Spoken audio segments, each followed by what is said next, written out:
أعوذ بالله من الشيطان الرجيم. بسم الله الرحمن الرحيم. يا أيها الذين آمنوا كلوا من طيبات ما رزقناكم واشكروا لله إن كنتم إياه تعبدون. إنما حرم عليكم الميتة والدم ولحم الخنزير وما أهل به لغير الله، فمن اضطر غير باغ ولا عاد فلا إثم عليه إن الله غفور رحيم. إن الذين يكتمون ما أنزل الله من الكتاب ويشترون به ثمنا قليلا أولئك ما يأكلون في بطونهم إلا النار ولا يكلمهم الله يوم القيامة ولا يزكيهم ولهم عذاب أليم.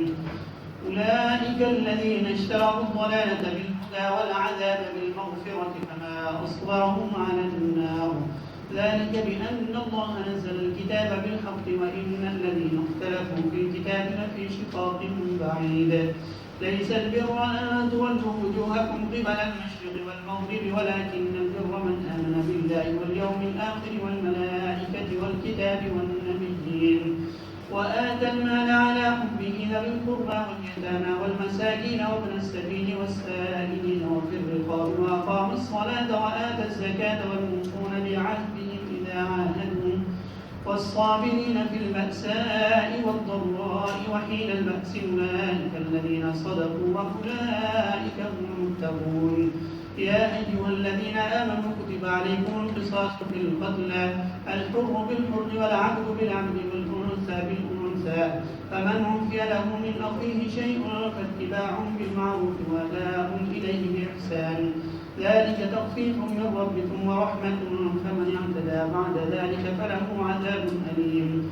ولكم في القصاص حياة يا أولي الألباب لعلكم تتقون. كتب عليكم إذا حضر أحدكم الموت إن ترك خيرا الوصية للوالدين والأقربين بالمعروف حقا على المتقين، فمن بدله بعدما سمعه فإنما إثمه على الذين يبدلونه إن الله سميع عليم.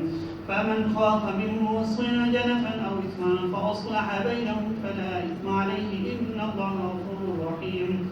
يا أيها الذين آمنوا كتب عليكم الصيام كما كتب على الذين من قبلكم لعلكم تتقون أياما معدودات، فمن كان منكم مريضا أو على سفر فعدة من أيام أخر، وعلى الذين يطيقونه فدية طعام مسكين، فمن تطوع خيرا فهو خير له وأن تصوموا خير لكم إن كنتم تعلمون. شهر رمضان الذي أنزل فيه القرآن هدى للناس وبينات من الهدى والفرقان، فمن شهد منكم الشهر فليصم، ومن كان مريضا أو على سفر فعدة من أيام أخر، يريد الله بكم اليسر ولا يريد بكم العسر ولتكملوا العدة ولتكبروا الله على ما هداكم ولعلكم تشكرون. وإذا سألك عبادي عني فإني قريب أجيب دعوة الداعي إذا دعاني فليستجيبوا لي وليؤمنوا بي لعلهم يرشدون. أحل لكم ليلة الصيام الرفث إلى نسائكم هن لباس لكم وأنتم لباس لهن، علم الله أنكم كنتم تختانون أنفسكم فتاب عليكم وعفى عنكم، فالآن باشروهن وابتغوا ما كتب الله لكم وكلوا واشربوا حتى يتبين لكم الخيط الأبيض من الخيط الأسود من الفجر، ثم أتموا الصيام إلى الليل ولا تباشروهن وأنتم عاكفون في المساجد، تلك حدود الله فلا تقربوها كذلك يبين الله آياته للناس لعلهم يتقون. ولا تأكلوا أموالكم بينكم بالباطل وتدلوا بها إلى الحكام لتأكلوا فريقا من أموال الناس بالإثم وأنتم تعلمون. يسألونك عن الأهلة قل هي مواقيت للناس والحج، وليس البر بأن تأتوا البيوت من ظهورها ولكن البر من اتقى وأتوا البيوت من أبوابها واتقوا الله لعلكم تفلحون. وقاتلوا في سبيل الله الذين يقاتلونكم ولا تعتدوا إن الله لا يحب المعتدين. وقتلوهم حيث ثقفتموهم وأخرجوهم من حيث أخرجوكم والفتنة أشد من القتل، ولا تقاتلوهم عند المسجد الحرام حتى يقاتلوكم فيه، فإن قاتلوكم فاقتلوهم كذلك جزاء الكافرين فإن انتهوا فإن الله غفور رحيم وقاتلوهم حتى لا تكون فتنة ويكون الدين لله فإن انتهوا فلا عدوان إلا على الظالمين الشهر الحرام بالشهر الحرام والحرمات قصاص فمن اعتدى عليكم فاعتدوا عليه بمثل ما اعتدى عليكم واتقوا الله واعلموا أن الله مع المتقين وأنفقوا في سبيل الله ولا تلقوا بأيديكم إلى التهلكة وأحسنوا إن الله يحب المحسنين.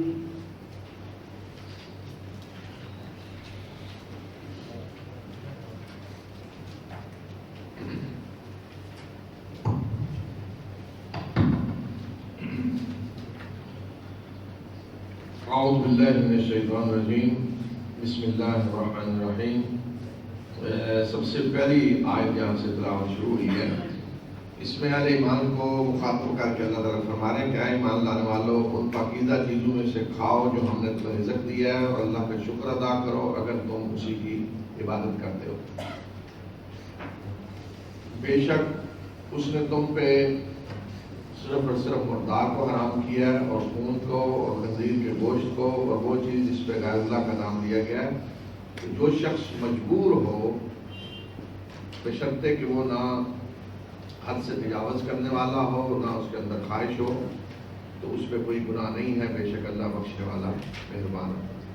تو سب سے پہلی آیت میں جو فرمایا کہ ان پاکیزہ چیزوں میں سے کھاؤ جو ہم نے تمہیں رزق دیا ہے. میں نے پہلے بھی ذکر کیا گزشتہ پروگرام میں کہ ایک شکل یہ ہوتی کہ شیطان انسان کو حرام چیز پہ ابھارتا ہے جو اللہ نے حرام کی ہے کہ حرام کھلاتا ہے جیسے شراب ہے حرام چیزیں ہیں.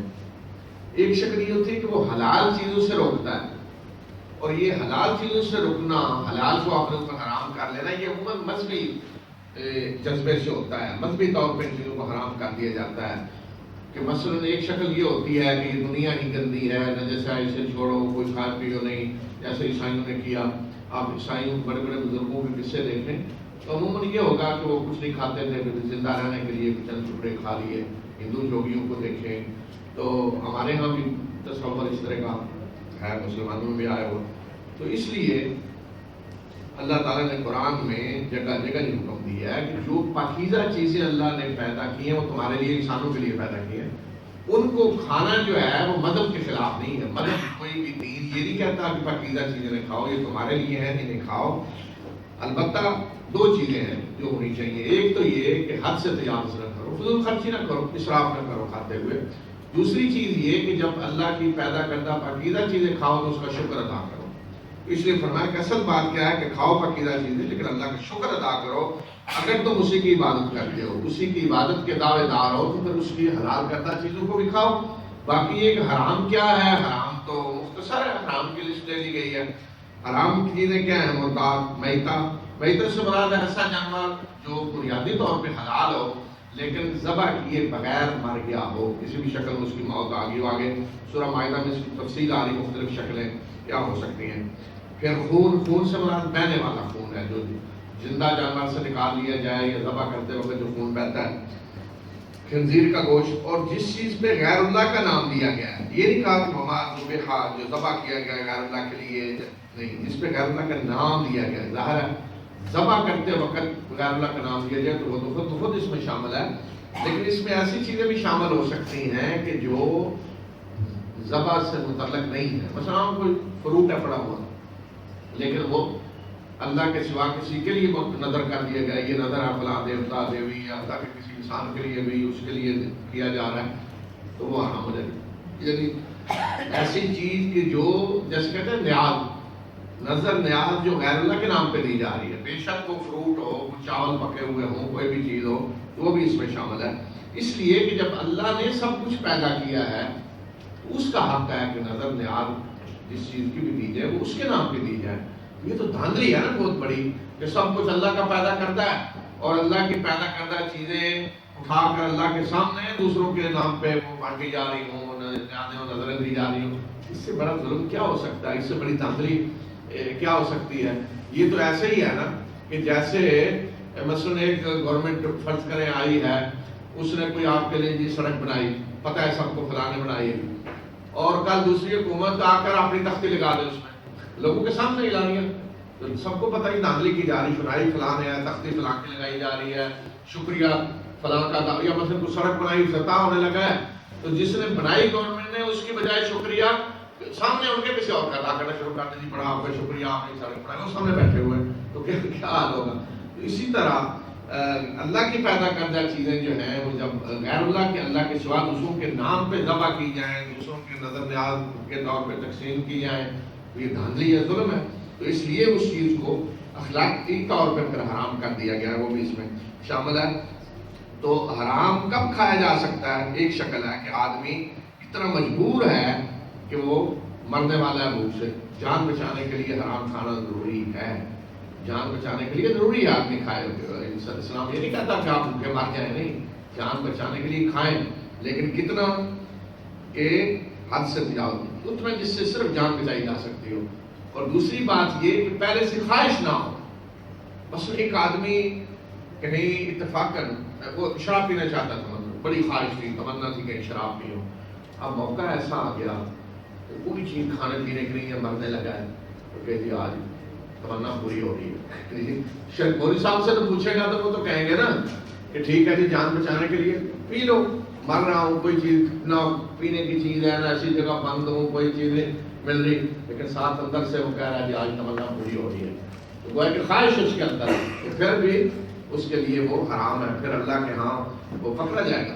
اس حالت میں جائز ہے کہ نہ تو آدمی کے اندر خواہش ہو اور نہ ہی وہ حد سے تجاوز کرے گی، دو شرطیں اس میں رکھ دی گئی جان بچانے کے لیے، تو اس حالت میں کوئی گناہ نہیں ہے۔ اس کا مطلب اگر خواہش ہے تو پھر بھی گناہ ہوگا، جتنی ضرورت ہے اس سے زیادہ کھایا پھر بھی گناہ ہوگا۔ تو فرمایا کہ اگر یہ حالت ہے تو پھر اللہ تعالیٰ بخشنے والا مہربان ہے۔ اس کے بعد جو لوگ اللہ کی کتاب اور اللہ کی آیات کو چھپاتے ہیں اور اس کے بدلے قیمت لیتے ہیں، فرمایا کہ وہ اپنے پیٹوں میں آگ بھر رہے ہیں اور اللہ ان سے قیامت کے دن بات بھی نہیں کرے گا، انہیں پاک نہیں کرے گا، اس کے لیے دردناک عذاب۔ یہ دیکھیں جو بار بار یہ آیت اس معنی کی آیات آ رہی ہیں، اس سے اندازہ کریں کہ اللہ کی آیات کو چھپانا کتنا بڑا جرم ہے، اور پھر اس کے بدلے میں قیمت لینا۔ کیا مطلب بدلے میں قیمت لینا؟ کہ مثلا آدمی پیسے لے کر اللہ کی آیات کو بدل دے کسی کی مفاد کے لیے، غلط جیسے کہتے ہیں غلط فتوے دے دے۔ مثلا عام آدمی پوچھتا ہے مولانا صاحب کس سے کہ جی میرا یہ مسئلہ ہے، یہ تجارتی اور یہ، تو مجھے بتائیں۔ اب اس کا مفاد یہ ہے کہ اس قسم کا اسے فتوا دیا جائے، تو مولوی صاحب کو موجود ہے، پتہ ہے قرآن میں موجود ہے، لیکن اسے چھپا کر فتوا دے دیتے ہیں۔ وہ آیت موجود ہے، اس کا ذکر ہی نہیں کرتے کہ اللہ نے حرام کیا ہے، یا آیت جو موجود ہے اس کو غلط معنی پہنا کر فتوا دے دیتے ہیں کسی کے مفاد کے لیے، اس سے پیسے لے کر۔ یہ اتنا بڑا جرم ہے، فرمایا کہ جو لوگ ایسا کرتے ہیں وہ پیسہ جو لے رہے ہیں وہ پیٹ میں آگ بھر رہے ہیں، اور اللہ قیامت کے دن بات بھی نہیں کرے گا ان سے، انہیں پاک جس جو ہوتا ہے اللہ بات بھی نہیں کرے گا۔ کیا مطلب؟ گویا کہ اس قدر وہ مغضوب آدمی، اس قدر مغضوب آدمی ہے کہ جیسے ہوتا ہے کہ کوئی آدمی اس قدر آپ اسے نفرت کرتے ہیں کہ آپ کے سامنے لایا جا رہا ہو، آپ کہہ رہے ہیں میں اس کی شکل بھی دیکھنا چاہتا، لے جاؤ اس کو۔ یعنی اللہ تعالیٰ کا غضب اتنا ہوگا ایسے لوگوں پہ، فرمایا کہ اللہ ان سے بات بھی نہیں کرے گا اور انہیں پاک بھی نہیں کرے گا۔ تو جس سے اللہ پاک نہیں کرے گا وہ جہنم میں جائے گا، پھر آگ جلائے گی اس کو۔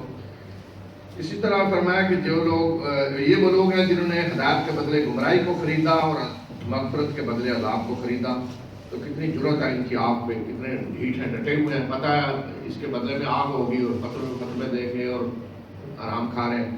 اور فرمایا کہ اس لیے یہ جرم ہے کہ اللہ نے کتاب حق کے ساتھ نازل کی ہے، اللہ نے کتاب اپنی حق نازل کی ہے، اور ضرورت اس چیز کی ہے کہ حق لوگوں تک پہنچایا جائے، اللہ کے احکام لوگوں تک پہنچے، لیکن جو چھپاتے ہیں یا بدلتے ہیں تو پھر وہ اللہ کے احکام کو بدل رہے ہیں۔ تو جن لوگوں نے اس کتاب میں اختلاف کیا تو وہ جھگڑے میں اختلاف بہت دور نکل چکے ہیں۔ پھر آیت نمبر 171 میں ایک بہت بڑی حقیقت بتائی گئی ہے دین کی، وہ یہ کہ نیکی کا تصور عموماً مذہب کے نام پہ نیکی کی خاص کچھ شکلیں بنا لی جاتی ہیں، اور اصل جو نیکی ہے اس کو نظر انداز کر دیا جاتا ہے۔ تو اس لیے یہاں یہ بتایا جا رہا ہے کہ اصل نیکی کیا ہے۔ تو فرمایا کہ نیکی یہ نہیں ہے کہ تم اپنے چہرے مشرق اور مغرب کی طرف پھیرو، یعنی کوئی چند شکلیں بنا لی جائیں، کوئی روک ادھر کر کے کچھ کر رہا ہے، اپنے طریقے کی عبادت کچھ ادھر روک کے کر رہا ہے، خاص شکلیں بنا لی گئی ہیں، خاص صورتیں بنا لی گئی ہیں، تو خاص قسم کے پروٹوکول، تو بس یہ نیکی ہے۔ تو فرمایا نیکی یہ نہیں، نیکی اصل کیا ہے؟ نیکی اس شخص کی ہے جو ایمان لایا اللہ پہ، یوم آخرت پہ، فرشتوں پہ، کتابوں پہ، نبیوں پہ، اور پھر ایمان لانے کے بعد اس نے اپنا مال دیا، مال کی محبت کے باوجود قرابت داروں، یتیموں، مسکینوں، مسافر اور مانگنے والوں کو، اور گردنیں آزاد کرانے میں، یعنی غلام آزاد کرانے میں، آج کو قرض کے بوجھ تلے دبا ہوا ہے اس کو آزادی دلانی، اور اس نے نماز قائم کی، زکوٰۃ دی۔ اور نیکی ان لوگوں کی ہے جو عہد کو پورا کرتے ہیں جب وہ عہد کرتے ہیں، اور وہ صبر کرنے والے ہیں فقر و فاقہ کی سختیوں میں اور جنگی حالات میں اور بیماریوں کے وقت، اور یہ وہ لوگ ہیں کہ جنہوں نے سچ کا کہا، اور یہ وہ لوگ ہیں کہ جو متقی ہیں۔ تو یہ فرمایا کہ اصل نیکی یہ ہے۔ نیکی میں سب سے پہلی چیز جو ہے ایمان، اس کے بغیر پھر کوئی نیکی کا تصور نہیں۔ سب سے پہلے ایمان مکمل، اور اس کے بعد پھر وہ اعمال ہیں۔ آدمی نماز قائم کرے، زکوٰۃ دے، عہد کو پورا کرنے والا ہو، صبر کرنے والا ہو۔ صبر فقر و فاقہ کی حالت میں صبر ہوتا ہے، بیماریوں میں صبر ہوتا ہے، جنگ کی حالت میں صبر ہوتا ہے، پھر اپنا مال خرچ کرے۔ ان پہ سب سے پہلے دیکھیں قرابت داروں کا ذکر ہے، مال کے بعد ذکر وَآتَى الْمَالَ عَلَىٰ حُبِّهِ ذَوِي الْقُرْبَىٰ۔ تو سب سے پہلا حق آدمی کے مال پہ اس کے قرابت داروں کا ہے۔ اگر وہ محتاج ہے تو سب سے پہلے ان کا حق ہے، پھر یتیم ہے جو پورا معاشرہ جن کا خیال رکھے، پھر عام مسکین ہے، پھر مسافر، پھر مانگنے والے، گردنیں آزاد کرائیں جو لوگ غلام بنے ہوئے ہیں، بہت تلے دبے ہوئے آج بھی ہیں بہت سارے لوگ جو کسی نے 1000-2000 دے کے کسی کو پکڑا ہوا ہے، بھائی دے جاؤ 2000 تو جاؤ، ورنہ ساری زندگی وہ اس کو غلام بنا کے رکھے گا۔ اس کے پاس 2000 نہیں ہے، دے اور جان چھوٹے، قیدی پڑے ہیں جیلوں میں، معمولی جرمانے ہوتے ہیں کہ وہ جرمانہ دیں، تو اس طرح کے لوگوں کی گردنیں آزاد کرانا۔ پھر اس کے بعد قصاص کا ذکر ہے 178 آیت میں، کیا ایمان لانے والوں تم پہ قصاص فرض کیا گیا قتل میں، یعنی قتل کے کیس میں قصاص۔ قصاص کیا ہے؟ قتل کے بدلے قتل، اور اگر کسی نے کوئی زخم لگایا تو اسی طرح کا زخم، قصاص کا مطلب یہ پورے کا پورا بدلہ دینا، جس طرح جس نے کیا اسی طرح۔ اور فرمایا کہ آزاد کے بدلے آزاد، غلام کے بدلے غلام، عورت کے بدلے عورت۔ اس کا مطلب کیا ہے آزاد کے بدلے آزاد؟ یعنی اگر کسی نے عورت نے قتل کیا ہے مرد کو، تو اس عورت کو اس کے بدلے میں، یہ نہیں کہ بعض دفعہ ہوتا ہے نا جی عورت کو نہیں، ہم تو مرد قتل کریں گے، یا کسی کے غلام نے کیا تو غلام قاتل ہے اس کو پکڑا جائے گا، نہیں ہم ان کے غلام نہیں، ہم آزاد کو کریں گے۔ تو اس لیے فرمایا کہ جو قاتل ہے اسی کو قتل کیا جائے گا۔ اور ساتھ ہی یہ بھی فرمایا کہ جس کو معاف کر دیا گیا اس کے بھائی کی طرف سے، کون مراد ہے یہاں بھائی؟ یہ معروف موارث، تو پھر معروف طریقے کی پیروی کرنی ہوگی اور احسان کے ساتھ بہترین طریقے سے ادائیگی کرنی ہوگی۔ معاف کر دیا یعنی کسی کوئی دیت لینے کے لیے تیار ہو گیا تو پھر معروف طریقے سے وہ دیت کا جو ہے، جتنی دیت جس جگہ اتنی دینی ہوگی بہترین طریقے سے، اور یہ تمہارے رب کی طرف سے تخفیف ہے اور رحمت ہے۔ اور جس نے اس کے بعد زیادتی کی، بعد میں زیادتی کیا ہو سکتی ہے؟ کوئی شخص دیت بھی لیتا ہے اور پھر قتل بھی کرتا ہے، اور یا کوئی شخص دیت دے کر پھر دوبارہ کاروائی کر دیتا ہے، یا دیت نہیں دیتا صحیح طرح، تو اس کے لیے دردناک عذاب ہے۔ اور فرمایا کہ اے عقل رکھنے والوں تمہارے لیے قصاص میں زندگی ہے تاکہ تم بچو۔ تاکہ تم بچو کا مطلب یہ ہے کہ اللہ کی نافرمانی سے بچو، تاکہ تم تباہی سے بچو، سارے معنی ہو سکتے ہیں۔ تو قصاص میں فرمایا زندگی ہے اے عقل رکھنے والوں، یعنی اگر تم قتل کے بدلے قتل کرو گے تو تمہیں زندگی ملے گی، اور اگر تم اس قانون کو ختم کر دو گے تو پھر سب کی زندگیاں غیر محفوظ ہو جائیں گی۔ اور آج اس لیے میں بڑا اس پہ غور جب بھی آئے اس پہ پڑھتا ہمیشہ سے، تو میں کہتا کہ یہاں عقل رکھنے والوں کو مخاطب کیا گیا ہے کہ تمہارے لیے زندگی اے عقل رکھنے والوں، یہ بھی تو کہا جا سکتا ہے کہ قصاص میں زندگی ہے، بات کرو کہ اے عقل رکھنے والوں تمہارے لیے قصاص میں زندگی ہے۔ تو اس کا مطلب یہ ہے کہ ایسا وقت آنا تھا جو آج آ چکا ہے، کہ بہت سے لوگ ہیں اور بہت سارے ادارے اب تو ملک بہت سارے شامل ہو چکے ہیں جنہیں پھیلا ہوا ہے بڑا عجیب قسم کا کوئی انسانی حقوق کا. ایک قاتل جس نے سینکڑوں قتل کیے ہوں، ان مقتول کے وارثوں، ان کے یتیم بچوں پہ کوئی حقوق نہیں ہے، ان پہ کسی کو رحم نہیں آتا. ایک آدمی کسی کے ایک ماں کے بیٹے کو اغوا کرتا ہے، اس کو اذیت دیتا ہے، 100 دن رکھتا ہے اور وہ بھتہ مانگتا ہے اور پھر اسے دردناک طریقے سے قتل کر کے اس کی لاش پھینک دیتا ہے. تو اسے جب آپ پکڑتے ہیں سزا دینے کے لیے تو شریعتیں ساری دنیا کے شور مچا دیتے ہیں کہ اسے سزا نہیں ملنی چاہیے، اسے قتل نہ کیا جائے. گویا کہ جن کو اس نے قتل کیا ہے ان کو کوئی حقوق نہیں ہے، ان کے جو بچے یتیم ہوئے ان کو کوئی حقوق نہیں ہے، ان پہ کوئی کسی کو رحم نہیں آتا. بس یہ قاتل جو ہے یہ قابل رحم. تو یہ ہیں اس دور کے جاہل، اس دور کے جاہل، پڑھے لکھے جاہل، یہ بڑے بڑے دانشور جنہیں سمجھا جاتا ہے ہر جگہ موجود ہے. تو اس لیے قرآن نے کہا کہ ایسا دور گویا کہ آئے گا کہ جہاں پڑھے لکھے جاہل ہوں گے بڑے کہ جو قصاص کو ختم کرنا چاہیں گے اور قصاص کے قانون پہ بڑی تکلیف ہوگی اور چلائیں گے چیخیں گے. اس لیے فرمایا کہ اے عقل رکھنے والوں، حقیقت میں جو عقل سے کام لینے والے انہیں معلوم ہونا چاہیے کہ اس میں زندگی ہے پورے معاشرے کی. قتل کے بدلے میں اگر آپ قتل کریں گے تو باقی لوگوں کی زندگیاں محفوظ ہو جائیں گی، لیکن اگر آپ قاتل کو چھوڑیں گے، قاتل پر رحم آئے گا تو سب کی زندگیاں غیر محفوظ ہو جائیں گی. جیسے ہمارے یہاں حال ہے، دیکھیں 8-10 سال سے روکا ہوا تھا نا، پھانسی روکی ہوئی تھی، تو کسی کو کیا پرواہ ہے؟ کوئی عیاشی کریں کہ جیل میں جا کے بیٹھیں گے، کوئی پرواہ نہیں. انسان کی جان کا یہ حال ہے کہ کیڑے مکوڑوں کی طرح لوگوں کو قتل کیا جا رہا ہے. 100-200 روپیہ 5000 دیں بندہ قتل کرا لیں. کیا انسانی زندگی ہے؟ مجرم بیٹھے ہوئے ہیں سارے دن کو کوئی، اور اپنے گرد 100 گاڑیاں اتنے حصار میں ہیں اور معاشرہ کی طرف تباہ ہو رہا ہے، ہزاروں لوگ آرمی نے قتل ہو رہے ہیں، اس کی کوئی پرواہ نہیں اور پھانسی کی سزا روکی ہوئی. اور آج دیکھیں جو سزائیں دی جا رہی ہیں ابھی شروع ہوئی ہیں، تو آپ کیس دیکھیں کہ 10 سال پہلے قتل کیا، 10 سال بعد تو جا کے سزا ہوتی ہے. عدالتی نظام کیا دیکھیں، اور وہ 10 سال بعد جب ہوتی ہے اس پر بھی کوئی عمل کرنے کے لیے تیار نہیں ہے. تو اس کا نتیجہ یہ ہے کہ معاشرہ دیکھ لیں کہ انسانی جان کی کوئی قدر و قیمت نہیں. تو اس دنیا میں سب سے مقدس جو چیز ہے، سب سے بڑا جس کا احترام ہے، وہ انسان کی جان ہے.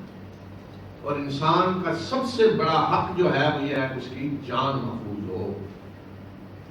دیکھیں رسول صلی اللہ علیہ وسلم نے جب ہجرت فرما رہے تھے آپ، تو کعبہ اللہ کا گھر ہے، مکہ کو چھوڑ کر آپ نکل رہے ہیں. تو آپ نکلتے ہوئے جب مکہ کو دیکھا، بیت اللہ کو دیکھا، تو بیت اللہ کو دیکھ کر آپ نے فرمایا کہ اللہ کا گھر ہے اور تیرا مقام جو ہے عظیم ہے بڑا. لیکن ایک مومن کی جان کی قدر و منزلت تجھ سے زیادہ ہے، کعبہ سے، اللہ کے گھر سے بھی زیادہ. جانے کس طرح قتل کیا جا رہا ہے، جیسے کوئی سکور بتا رہے ہوتے ہیں آج اتنے قتل ہو گئے، اتنے ہو گئے، کوئی پرواہ نہیں. جیسے کیڑے مکوڑے اس طرح تو نہیں مارے جا سکتے نا. اور دوسری طرف کسی کتے کو مار کے دیکھیں ذرا، سارے شور مچا دیں گے جاہل شیاطین. ہم نہیں کہتے کتوں کو مارنے سے، کتے کی بھی حقوق ہے. اگر کسی نے کتے کو بھی مارا اسے بھی سزا ملے گی. اسلام تو نہیں یاد دیتا کتا بلی کوئی کسی نے کسی کی معمولی اور کسی کو بھی مارا ہے اسے. لیکن یہی جو انسانوں کی جانوں پہ جنہیں کوئی فکر نہیں ہے، ذرا کہ کتے کو مار کے دیکھیں کتے کے لیے کیا کرتے ہیں. اور اس کے بعد اگلی جو آیت 180 اور 181 میں وصیت کے بارے میں ہے کہ جب تم میں سے کسی کی موت کا وقت آئے اور وہ مال چھوڑ رہا ہو، خیر سے مراد ہے مال، تو تم پہ وصیت فرض کی گئی ہے والدین کے لیے، قرابت داروں کے لیے معروف طریقے سے، یہ حق کا متقی لوگوں پہ. اور جس نے اس کو بدلا، اس کو سننے کے بعد، تو پھر اس کے بدلنے کا گناہ اسی پہ ہوگا. اللہ سننے والا جاننے والا ہے. اور جس نے وصیت کرنے والے کی طرف سے جانبداری کا اندیشہ محسوس کیا یا حق تلفی کا، اس نے ان کے درمیان صلح کرا دی، تو اس میں کوئی اس پہ گناہ نہیں ہے. اللہ بخشنے والا مہربان ہے. وصیت کے بارے میں اب 2 ضابطے رسول صلی اللہ علیہ وسلم نے بتا دیے. یہ آیت جو ہے یہ وراثت کا قانون نازل ہونے سے پہلے کی ہے. اب یہ آیت جو ہے اس کا حکم باقی ہے، لیکن پوری اس طرح نہیں جس طرح یہاں ہے کہ حق ہے ضروری متقی لوگوں پہ نہیں. اب یعنی فرض نہیں ہے، اب جو وصیت کرنا چاہے کریں، اچھا ہے وصیت ہونی چاہیے لیکن فرض نہیں. اور دوسری 2 شرطیں ساتھ لگا دی. ایک تو یہ کہ کسی وصیت کے لیے وارث کے لیے وصیت نہیں ہو سکتی، اس لیے ان کا حق بتا دیا گیا آگے سورہ نساء میں. وراثت کا جو قانون آ رہا ہے اس میں ہر وارث کا حق بتا دیا. تو جن کو وراثت ملنے والی ہے کسی شخص کے مرنے والے کی، تو ان میں سے کسی کے لیے وصیت نہیں ہو سکتی. دوسری بات کہ وصیت زیادہ سے زیادہ 1/3 میں ہو سکتی ہے، 1/3 سے زیادہ نہیں، الا یہ کہ وارث سارے اجازت دیں. یعنی آدمی کو جو اجازت دی گئی اپنے مال میں سے وصیت کرنے کی وہ 1/3 ہے. 1/3 مال وہ دنیا سے جاتے ہوئے اپنی مرضی سے جس طرح چاہے خرچ کر سکتا ہے. ساتھ لے جانا چاہے ساتھ لے جایا جائے. وہ کس طرح جائے گا ساتھ؟ اس طرح نہیں جس طرح ہمارے لوگ یورپ بھیج رہے ہیں وہ نہیں. وہ ساتھ جائے گا اس طرح کے اللہ کے راستے میں خرچ کر دیں، وصیت کر دیں کسی اس طرح کی چیریٹی کے لیے تو ساتھ آپ لے جائیں. تو دوسرا یہ کہ کسی اپنے رشتہ دار کو ایسے کو جس کو وراثت نہیں ملنے والی تو اس کو دے دیں. تو یہ حق ہے ہمارے دھرم میں. اور اس کے بعد روزے کے احکام ہیں آیت نمبر 183 سے کہ اے ایمان لانے والوں تم پہ روزے فرض کیے گئے جس طرح کہ ان لوگوں پہ فرض کیے گئے جو تم سے پہلے گزرے تاکہ تم تقویٰ اختیار کرو. روزے کی حکمت بتائے گی کہ تاکہ تمہارے اندر اللہ کا خوف پیدا ہو. یہ گنتی کے چند دن ہیں، تو ان میں سے جو بیمار ہو یا مسافر ہو تو باقی دنوں میں گنتی پوری کرے. تو صبح کی رخصت دے دی گئی تھی. یہ جو رخصت ہے مسافر اور مریض کے لیے، یہی رخصت ایک حاملہ عورت کے لیے بھی ہے، اور یہی رخصت ایک دودھ پلانے والی عورت کے لیے بھی ہے. اور جو بیمار ہے عورت جو دودھ پلانے والی ہے یا حاملہ ہے وہ اگر روزہ نہیں رکھتی یا مسافر تو بعد میں انہیں گنتی پوری کرنی ہوگی. البتہ اگر کوئی ایسا مریض ہے کہ جس کے شفایاب ہونے کی کوئی امید نہیں ہے یا بڑھاپے کی وجہ سے آپ کو زندگی کے اس مرحلے پہ پہنچ چکا ہے کہ آپ کو کبھی بھی روزہ نہیں رکھ سکتا، تو پھر وہ فدیہ دے گا. پھر اسے روزے کی قضا نہیں کرنی بلکہ فدیہ دے گا. پھر رمضان کے مہینے کے بارے میں فرمایا کہ وہ مہینہ ہے جس میں قرآن نازل کیا گیا جو لوگوں کے لیے ہدایت ہے، اور اس میں ہدایت کی واضح نشانیاں ہیں اور وہ حق اور باطل میں فرق کرنے والا ہے. تو جو تم اس مہینے کو پائے اس کے روزے رکھے، یعنی فرض ہیں روزے. اور جو مریض ہو، پیچھے بھی گزر چکا ہے کہ جو مریض ہو مسافر ہو تو باقی دنوں میں گنتی پوری کرے. اللہ تمہارے ساتھ آسان معاملہ کرنا چاہتا ہے، وہ تمہیں مشکل میں نہیں ڈالنا چاہتا، اور وہ چاہتا ہے کہ تم گنتی پوری کرو، تعداد پوری کرو روزوں کی. یعنی اگر کوئی کسی وجہ سے نہیں رکھ سکا عذر کی وجہ سے تو بعد میں گنتی پوری کرے. گنتی پوری کیا ہے کہ اگر مہینہ مثلا 29 کا ہوا ہے تو 29 کی گنتی پوری کرنی ہوگی، 30 کا ہوا ہے تو 30 پورے کرنے ہوں گے. اور اللہ نے جو تمہیں ہدایت دی ہے اس پہ تم اس کی برائی بیان کرو تاکہ تم شکر ادا کرو. اور آپ میرے بندے اگر آپ سے میرے بارے میں پوچھیں تو میں غریب ہوں، میں ان کی دعاؤں کو قبول کرتا ہوں. جب وہ مجھ سے مانگتے ہیں تو انہیں چاہیے کہ وہ مجھ سے مانگیں، میری دعوت پہ لبیک کہیں اور مجھ پہ ایمان لائیں. تو یہ دعا کے بارے میں بتایا، نبی صلی اللہ علیہ وسلم کو مخاطب کر کے کہا جا رہا ہے کہ جب آپ سے میرے بندے میرے بارے میں پوچھیں تو میں قریب ہوں. شیطان انسان کو جو دھوکہ دیتا ہے اس کے رب کے بارے میں، اور مذہب کے کچھ ٹھیکیدار بھی دھوکہ دیتے ہیں. وہ دھوکہ یہ ہے سب سے بڑا کہ جی اللہ تو بڑی عظیم ہستی ہے، وہ تو بہت دور ہے، اس تک تم کہاں پہنچ سکتے ہو.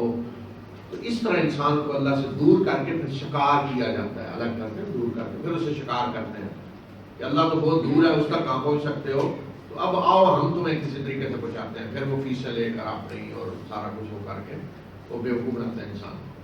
تو اللہ کے انبیاء، جیسا کہ میں نے شروع میں کہا نا کہ قرآن کے نزول کا مقصد کیا ہے، موضوع کیا ہے، انسان کو قرآن بتانے آیا کہ تم کیا ہو، تمہارا رب کون ہے، تمہارے رب کی صفات کیا ہے، اس سے تمہارا تعلق کیا ہونا چاہیے.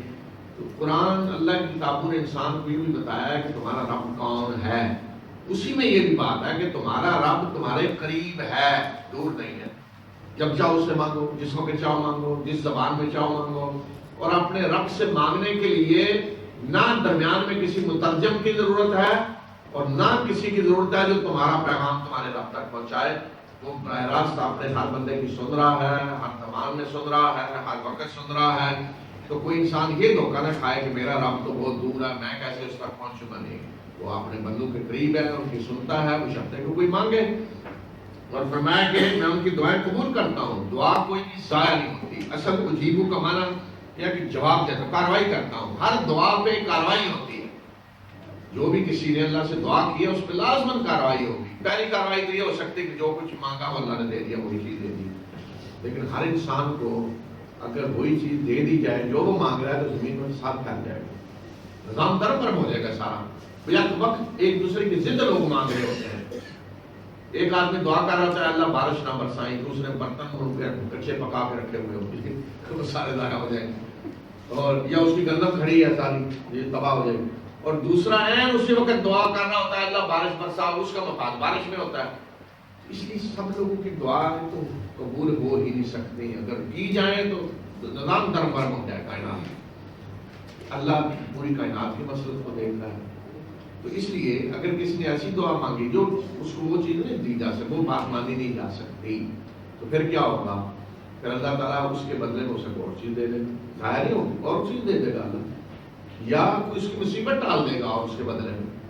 جیسے کہ ہوتا ہے نا، آپ نے کسی دوست سے یا بچہ ہے کوئی آپ گھر میں کوئی چیز مانگتا ہے، آپ سمجھتے ہیں اس سے کو نقصان ہوگا، وہ آپ کا نقصان کر بیٹھے گا چیز. تو آپ کہتے ہیں بھائی یہ لے لو، وہ کہتا نہیں اچھا پھر یہ لے لو. اچھا آپ کئی چیزیں اس کے سامنے پیش کرتے ہیں، یہ نہیں یہ لے لو، راضی ہو. تو اس طرح اللہ تعالیٰ ایک چیز نہیں تو اللہ تعالیٰ دوسری دے دیتا ہے، دوسری نہیں تو یہ ٹال دی مصیبت، اور کچھ نہیں تو دعا ایک نیک عمل کی حیثیت سے محفوظ ہو جائے گی. آخرت میں ایک نیک عمل کی حیثیت سے محفوظ ہوگی. اور بعض علماء نے کہا کہ بندہ آخرت میں جب دیکھے گا میری دعاؤں کا خزانہ یہاں جمع ہے جو مجھے پوری نہیں ہوئی، تو کہے گا کاش کہ دنیا میں کوئی دعا بھی میری پوری نہ ہوتی ہے، دنیا میں نہ ملتا بدلا. یہاں آج جو سامنے کھڑا ہے پہاڑ اتنا مجھے ملا ہے، تو کاش کہ دنیا میں نہ ملتا بدلا، دعائیں ساری یہی جمع ہوتی جو آخرت میں ملے گا ان کے بدلے میں. تو اس لیے بعض لوگ کہتے ہیں وہ جی اللہ سے دعا کر کر کے تو ملا نہیں. بھائی ممکن نہیں ہے کہ ہر چیز آپ کو مل جائے. بس ایک اللہ بندے کا امتحان لینا چاہتا ہے بیماری کے ذریعے. آگے بیماری یہ تو نہیں نا ایک دن آپ نے دعا کی بیماری ختم ہو جائے گی. اللہ نے امتحان لینا ہے، آئے گی. دنیا میں بیماریاں بھی آتی ہیں، تکلیفیں بھی آتی ہیں، نقصان بھی ہوتے ہیں، کسی کو اللہ اولاد دیتا ہے، کسی کو محروم کرتا ہے، سارا کچھ امتحان کے لیے ہو رہا ہے. تو یہ نہیں ہو سکتا کہ ہر بندے کو جو مانگ رہا ہے دے دیا جائے. لیکن دعا لازماً نتیجہ اپنا رکھتی ہے، نتیجہ خیز ہے، اس کا فائدہ آپ کو ہوگا. تو اس لیے ہر مومن ہر بندہ یہ سمجھے کہ میرا رب قریب ہے. ہر معاملے میں اپنے رب سے مانگے، اپنے رب سے مشورہ کرے. جس طرح کہ استخارے کا طریقہ بتایا گیا کہ اپنے رب سے مشورہ کریں، اپنے رب سے مانگیں. کتنا قرب انسان کو حاصل ہے کہ کس ذات سے میں مانگ رہا ہوں جو پوری کائنات کا بادشاہ ہے، کس سے مشورہ کر رہا ہوں جو پوری کائنات کا بادشاہ ہے، جو ہر چیز کو جاننے والا ہے. اس سے بڑا شرف کیا ہو سکتا ہے انسان کے لیے. پھر روزوں کے حالت میں فرمایا کہ رات کو تمہارا اپنی بیوی کے پاس جانا جو ہے یہ حلال کر دیا گیا ہے. وہ تمہارے لیے لباس ہے، تم ان کے لیے لباس ہو. یعنی یہ پابندی نہیں ہے افطاری کے بعد سے طلوع فجر تک. اور کھاؤ پیو یہاں تک کہ سیاہ داری صبح کی رات کی تاریکی سے الگ ہو جائے. یعنی صبح طلوع ہو جائے اس وقت تک کھاؤ پیو اور پھر روزہ پورا کرو رات تک. اور جب تم اعتکاف کی حالت میں ہو تو اپنی بیوی سے مباشرت نہ کرو. یہ اللہ کی حدود ہیں کہ قریب نہ جاؤ. اور اللہ اپنی آیات بیان کرتا ہے لوگوں کے لیے تاکہ وہ ڈریں. یہ حدود ہیں جو اللہ نے مقرر کی ہے کہ مثلاً کھاؤ پیو فجر کا وقت تک رک جاؤ، اللہ نے حد مقرر کر دی. اور اس کے بعد کھانا پینا بند رات تک، سورج غروب ہونے کے بعد اجازت دی گئی. تو یہ حدود ہے. بندہ جب اللہ کی حدود کی پابندی کرتا ہے تو اللہ راضی ہوتا ہے، بندے سے خوش ہوتا ہے. یہ بندے کی تقویٰ کی نشانی ہے، اللہ سے ڈرنے کی نشانی ہے. آیت نمبر 188 جو ہے یہ رشوت کے بارے میں ہے. فرمایا کہ اپنے مالوں کو اپنے درمیان باطل طریقے سے نہ کھاؤ. یعنی ایک دوسرے کے مال باطل طریقے سے نہ کھاؤ اور مالوں کو حکام تک رسائی کا ذریعہ نہ بناؤ تاکہ تم لوگوں کے مال کا کچھ حصہ زیادتی کر کے کھا سکو. حالانکہ تم جانتے ہو رشوت کیا ہوتی ہے کہ آدمی اپنے مال کے ذریعے حکام تک رسائی حاصل کرتا ہے. یعنی پیسہ دے کر، گفٹ دے کر، کچھ چیز دے کر رسائی حاصل کرتا ہے، خاص تعلق قائم کرتا ہے جسے ہم کہتے ہیں رشوت. وہ تعلق قائم کر کے پھر کیا کرتا ہے؟ نجائز کا نام کھاتا ہے. کسی کا حق مارے گا، کسی کی زمین اپنے نام کروا لی، کسی کو جو چیز ملنی تھی وہ آپ خود لے لی. تو یہ ہے مال باطل طریقے سے کھانا. تو اس کا طریقہ بتایا کہ مال کے ذریعے تم وہ کام تک رسائی حاصل کرتے ہو اور تعلق بنا کر پھر لوگوں کے مال باطل طریقے سے تم کھاتے ہو، کام جو ہے ان سے اس طرح کے مفادات حاصل کرتے ہو. تو حالانکہ تم جانتے ہو کہ یہ گناہ ہے. تو رشوت کے یہ حرمت کا یہاں قرآن میں بھی حکم ہے، رسول اللہ صلی اللہ علیہ وسلم نے فرمایا کہ رشوت دینے والا دونوں جہنم میں ہے. اور رشوت عموماً دینے والا سب سے پہلے کام کرتا ہے، پھر عادت ہو جاتی ہے جب لینے والوں کو تو پھر وہ شروع ہو جاتے ہیں، ابتدا دینے والے کرتے ہیں. اس کے بعد آیت نمبر 189 جو ہے اس میں فرمایا کہ لوگ آپ سے چاند کے گھٹنے پڑنے کے بارے میں پوچھتے ہیں. چاند کی جو مختلف شکلیں، چاند طلوع ہوتا ہے باریک سا چھوٹا، پھر بڑھتا ہے، یہ کیوں ہے؟ فرمایا کہ یہ اس لیے ہے کہ لوگوں کے لیے وقت تاکہ مقرر کیا جائے اور حج کے لیے اسی سے تاریخیں معلوم ہوتی ہیں. اور نیکی یہ نہیں ہے کہ تم اپنے گھروں میں پیچھے سے داخل ہو، بلکہ نیکی اس شخص کی ہے کہ جس نے تقوی اختیار کیا، اپنے گھروں میں دروازوں سے داخل ہو اور اللہ سے ڈرو تاکہ تم خلاف آؤ. یہ جو فرمایا کہ نیکی اس شخص کی نہیں ہے، نیکی یہ نہیں کہ اپنے گھروں میں پیچھے سے داخل ہو. عربوں میں جاہلیت میں اسلام سے پہلے ایک رسم تھی، حج عمرہ تو ہو رہا تھا، لوگ عمرہ کرنے بھی آتے تھے، حج کرنے بھی آتے تھے.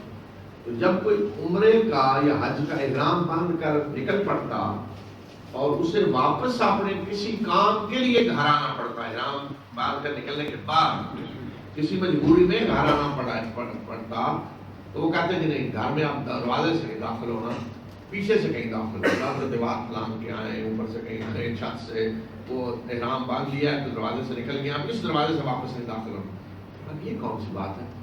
اگر تمہیں ضرورت ہے تو کہو واپس دروازے سے جاؤ، یہ کیا پیچھے سے داخل ہونا؟ یہ کون سی بات ہے؟ تو اس طرح کے عجیب و غریب جو بنا دی جاتی مذہب کے نام پہ چیزیں جو نہ عقل مانتی نہ فطرت. تو فرمایا کہ کوئی اس کی ضرورت نہیں ہے، یہ کوئی نیکی کا کام نہیں ہے. اگر ضرورت ہے داخل ہونے کی تو اپنے جو دروازے ہیں ان سے داخل ہو. اس کے بعد اگلی آیات پھر جنگ کے بارے میں ہے، 190 سے شروع ہو رہی ہے. اور میں نے بتایا کہ یہ سورت کہاں نازل ہوئی ہے؟ مدینہ میں، جب جنگ شروع ہو چکی تھی. جنگ کی اصل اجازت تو آگے سورہ حج میں آ رہی ہے جو دی گئی. تو فرمایا کہ اللہ کے راستے میں ان لوگوں سے لڑو جو تم سے لڑتے ہیں اور حد سے تجاوز نہ کرو، اللہ حد سے تجاوز کرنے والوں کو پسند نہیں کرتا. کون مراد ہے؟ ان سے لڑو جو تم سے لڑتے ہیں. کون مسلمانوں سے لڑ رہے تھے؟ قریش لڑ رہے تھے. ان سے لڑو اور انہیں قتل کرو جہاں تم انہیں پاؤ، اور انہیں نکالو جہاں سے انہوں نے تمہیں نکالا ہے. اور فتنہ قتل سے بھی زیادہ سخت ہے. اور مسجد حرام کے پاس تم جنگ کی ان سے ابتدا نہ کرو یہاں تک کہ وہ تم سے لڑیں، اور اگر وہ لڑیں تو پھر انہیں قتل کرو. یہ سزا ہے کافروں کی. اور اگر وہ بعد آ جائے تو اللہ بخشنے والا مہربان ہے.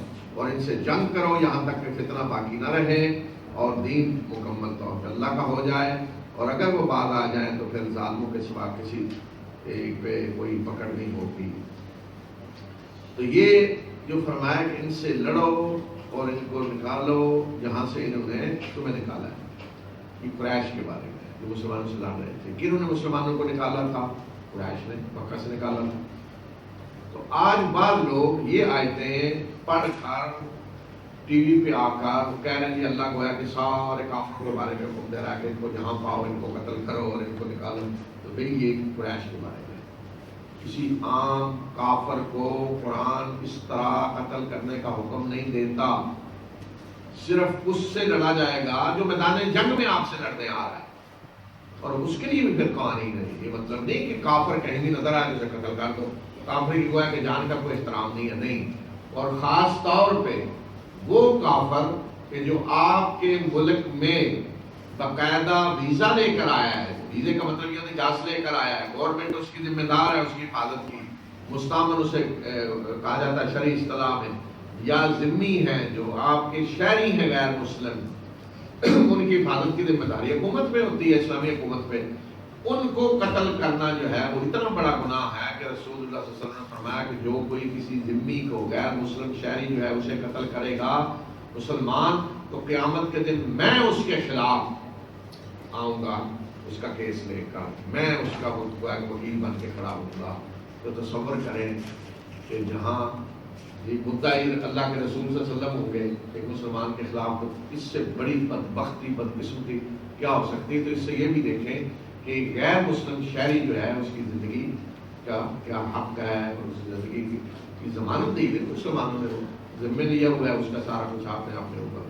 اسی طرح عام کافر جو ہے اس کی زندگی محفوظ ہے جب تک وہ کوئی ایسا کام نہیں کرتا جس کی سزا قتل ہے۔ تو آج کل ان آیتوں کو غلط استعمال کیا جاتا ہے، ٹی وی پہ آ کے پڑھ دیتے ہیں، اور ہم غیر مسلم بھی کہتے ہیں باقی دیکھیں قرآن تو کہا ہے انہیں جہاں بھی مثلا وقت کرو وہ ہے سکتم ہو، اس کا ترجمہ وہ کہتے ہیں کیا یہاں بھی انہیں پاؤ قتل کرو۔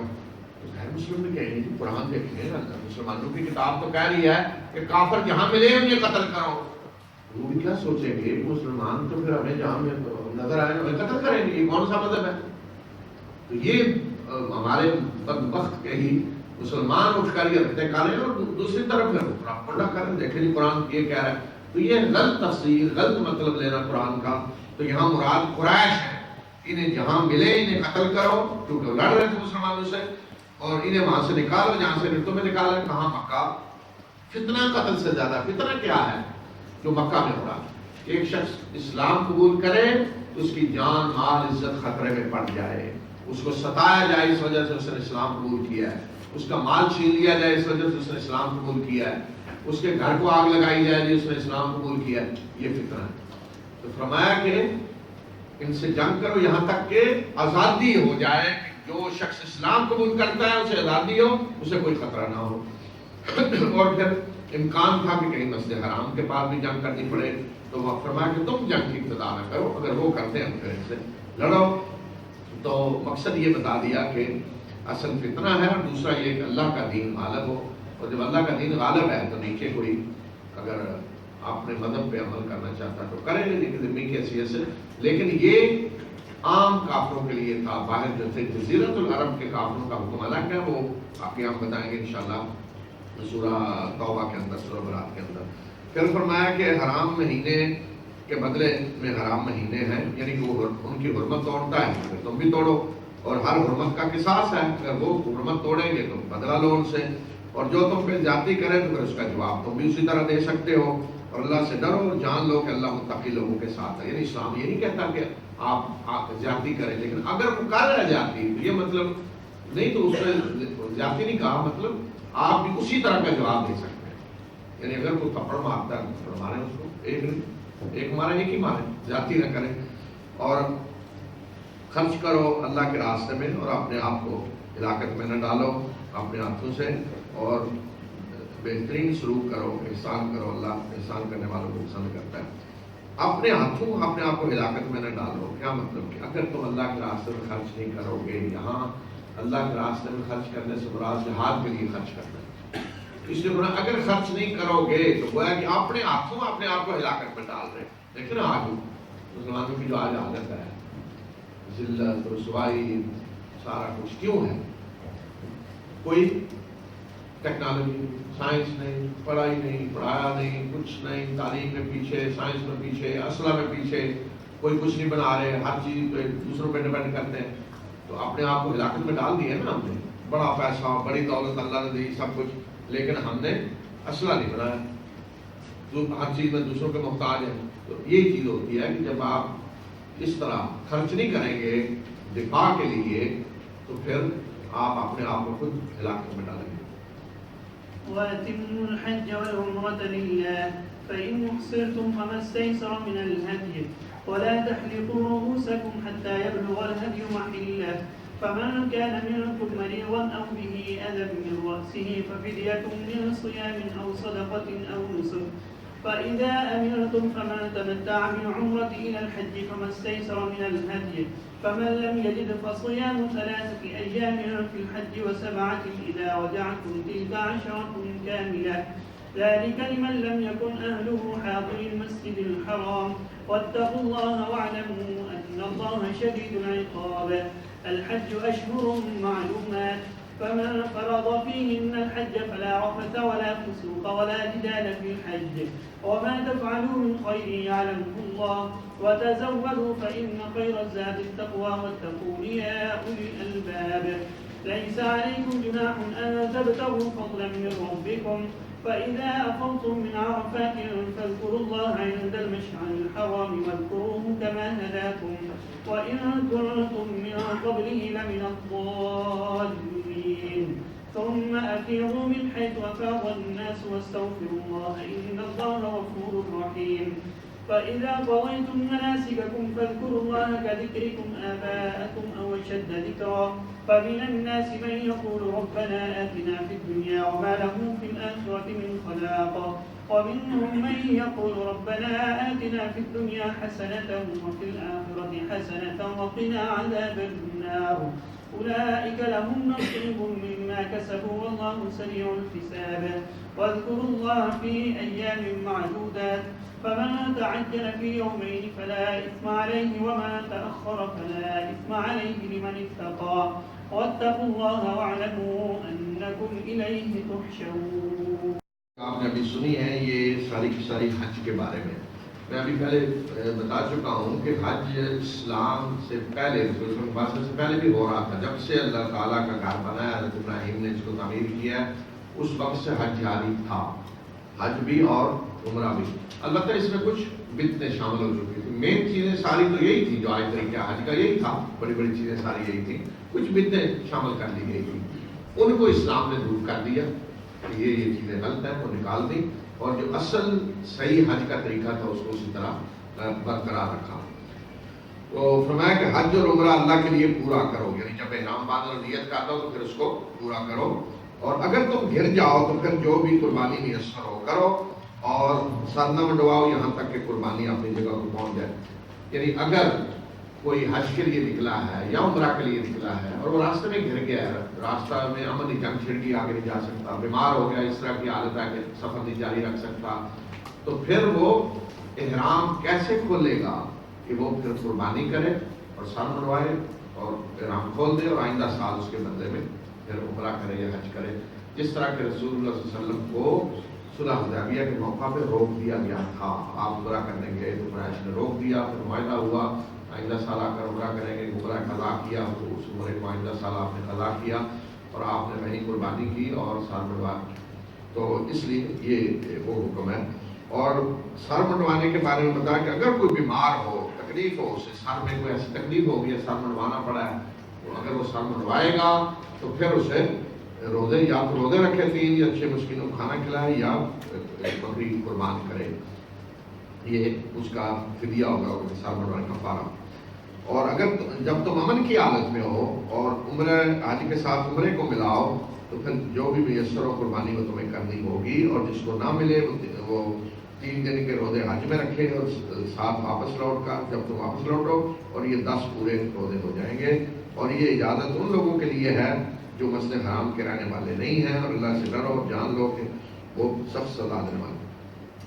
جاہلیت میں حج کے ساتھ عمرے کو ملانا گناہ سمجھا جاتا تھا, عمرہ الگ ہوتا تھا, حج الگ ہوتا تھا. تو یہاں ان آیات میں یہ اجازت دے دی گئی, خاص رخصت دے دی گئی کہ ایک ہی سفر میں حج اور عمرے کو ملایا جا سکتا ہے, یہ اجازت دی گئی. لیکن کن لوگوں کے لیے؟ جو مسجد حرام کے رہنے والے نہیں ہیں, دور سے آنے والے ہیں, جو مسجد حرام کے رہنے والے ہیں, مکہ یا قریب, ان کے لیے نہیں, باہر سے آنے والے. تو وہ اجازت کیا ہے کہ حج کے ساتھ عمرے کو ملائیں, اس کو کہتے ہیں حج تمتع یا قران, اور ایک شکل ہے حج افراد کی, صرف حج. تو یہ اجازت جو ہے حج کو عمرے سے ملانا, یہ حج تمتع اور قران کی ہے. اس میں قربانی کرنا واجب ہوگا, اور اگر کوئی قربانی نہیں کر سکتا تو پھر اسے 10 روزے رکھنے ہوں گے, اس کے بدلے میں 3 روزے حج کے دنوں میں اور 7 واپس آ کر. فرمایا کہ حج گنے چنے مہینے ہیں معروف, اور جس نے ان پہ حج فرض کیا تو وہ نہ کوئی برائی کی بات کرے, نہ فضول کی, اور نہ حج میں کوئی جھگڑا کرے, اور جو بھی تم بھلائی کرو گے اللہ اسے جانتا ہے. اور ذات راہ لو, اصل ذات راہ تقویٰ ہے. تو ذات راہ کا جو حکم دیا کہ یہ بھی ایک مذہبی رسم عجیب سی بنی ہوئی تھی کہ حج کے لیے اصل حکم تو یہ ہے کہ جب آپ حج کے لیے نکلیں تو آپ اپنے سفر کے لیے جو خرچ ہے وہ ساتھ لے کر نکلیں.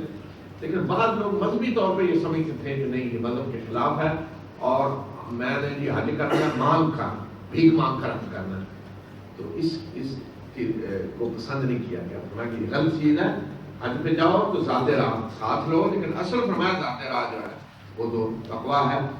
اور فرمایا کہ اگر تم پہ اس میں کوئی حرج نہیں ہے کہ تم اپنے رب کے فضل کو تلاش کرو. رب کے فضل کو تلاش کرنے کیا مطلب؟ تجارت کرو، یعنی بھیک مانگنے کی بجائے تجارت کرو کہ حج میں سامان کو ساتھ لے جاؤ، وہاں جا کر بیچ دو، وہاں سے لے آؤ.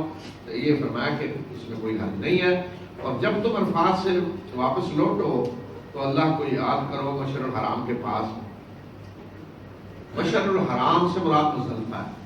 تو یہی اس لیے مزدلفہ کا قیام جو ہے وہ واجب ہے کہ جب واپس آئیں تو مزدلفہ میں ٹھہریں، یہ حکم ہے. اور اس کے بعد قریش کے لیے حکم ہے آیت 199 میں کہ پھر واپس پلٹو، جہاں سے لوگ واپس پلٹ کے آتے ہیں اور اللہ سے اپنے گناہوں کی معافی مانگو. قریش عرفات میں نہیں جاتے تھے، منام تک ٹھہرتے، آگے نہیں جاتے تھے. کیوں؟ وہ کہتے تھے کہ ہم اہل حرم ہیں، ہم حدود حرم سے باہر نہیں نکلیں گے. عام لوگ تو عوام ہیں، وہ جائیں عرفات، ہم حدود حرم ہی کے اندر رہیں گے، کیونکہ عرفات حدود حرم سے باہر ہے.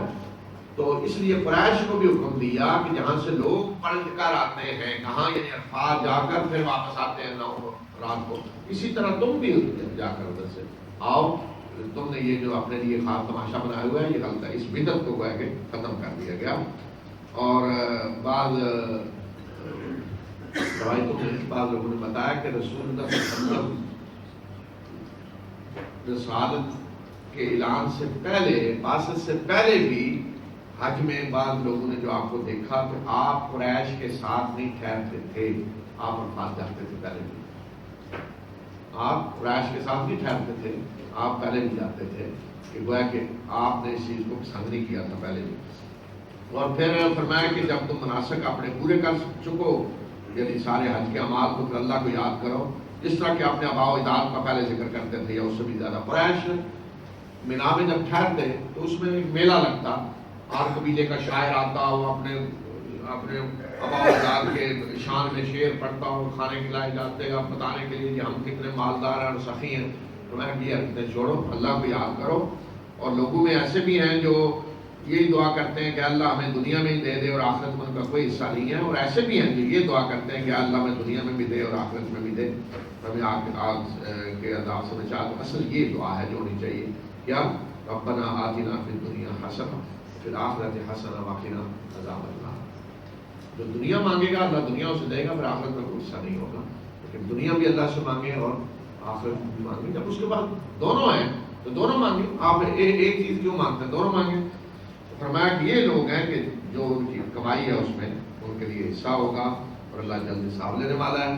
پھر مینا کے بارے میں حکم ہے 203 نمبر آیت میں کہ گنتی کے چند دنوں میں اللہ کو یاد کرو. مینا میں ٹھہرنے کا یہ حکم ہے. اس سے مراد ہے حج سے واپس آ کر مینا میں ٹھہرنا. اور جو 2 دن ٹھہر کر آ گیا کوئی اس پہ حج نہیں، اور جو لیٹ ہوا اس میں بھی کوئی حج نہیں. اس شخص کے لیے جو اللہ سے ڈرتا ہے، اللہ سے ڈرو، جان لو تم اس کی طرف جمع کر کے لائے جاؤ گے. یعنی 2 دن بھی جو ٹھہر کے آ جاتا ہے 11 اور 12 کو تو ٹھیک ہے، جو 13 کو بھی ٹھہرتا ہے تو وہ بھی ٹھیک ہے. یعنی دونوں شکلوں کی خود اللہ تعالیٰ نے اجازت دے دی، یہ بھی ٹھیک ہے اور یہ بھی ٹھیک ہے.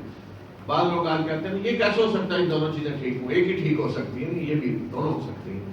اسی طرح رسول اللہ صلی اللہ علیہ وسلم کی سنت میں بھی بعض دفعہ 2 شکلیں ہوتی ہیں کہ آپ نے ایک عمل اس طرح بھی کیا ہے، اس طرح بھی کیا ہے، تو آپ اس طرح بھی کر لیں تو صحیح ہے اور اس طرح بھی کر لیں صحیح ہے، کوئی حرج نہیں. ومن الناس من يعجبك قوله في الحياة الدنيا ويشهد الله على ما في قلبه وهو ألد الخصام وإذا تولى سعى في الأرض ليفسد فيها ويهلك الحرث والنسل والله لا يحب الفساد وإذا قيل له اتق الله أخذته العزة بالإثم فحسبه جهنم ولبئس المهاد ومن الناس من يشري نفسه ابتغاء مرضات الله والله رؤوف بالعباد يا أيها الذين آمنوا ادخلوا في السلم كافة ولا تتبعوا خطوات الشيطان إنه لكم عدو مبين فإن زللتم من بعد ما جاءتكم البينات فاعلموا أن الله عزيز حكيم هل ينظرون إلا أن يأتيهم الله في ظلل من الغمام والملائكة وقضي الأمر وإلى الله ترجع الأمور سل بني إسرائيل كم آتيناهم من آية بينة ومن يبدل نعمة الله من بعد ما جاءته فإن الله شديد العقاب زين للذين كفروا الحياة الدنيا ويسخرون من الذين آمنوا والذين اتقوا فوقهم يوم القيامة والله يرزق من يشاء بغير حساب كان الناس أمة واحدة فبعث الله النبيين مبشرين ومنذرين وأنزل معهم الكتاب بالحق ليحكم بين الناس فيما اختلفوا فيه وما اختلف فيه إلا الذين أوتوه من بعد ما جاءتهم البينات بغيا بينهم فهدى الله الذين آمنوا لما اختلفوا فيه من الحق بإذنه والله يهدي من يشاء إلى صراط مستقيم أم حسبتم أن تدخلوا الجنة ولما يأتكم مثل الذين خلوا من قبلكم مستهم البأساء والضراء وزلزلوا حتى يقول الرسول والذين آمنوا معه متى نصر الله ألا إن نصر الله قريب يسألونك ماذا ينفقون قل ما أنفقتم من خير فللوالدين والأقربين واليتامى والمساكين وابن السبيل وما تفعلوا من خير فإن الله به عليم كتب عليكم القتال وهو كره لكم وعسى أن تكرهوا شيئا وهو خير لكم وعسى أن تحبوا شيئا وهو شر لكم والله يعلم وأنتم لا تعلمون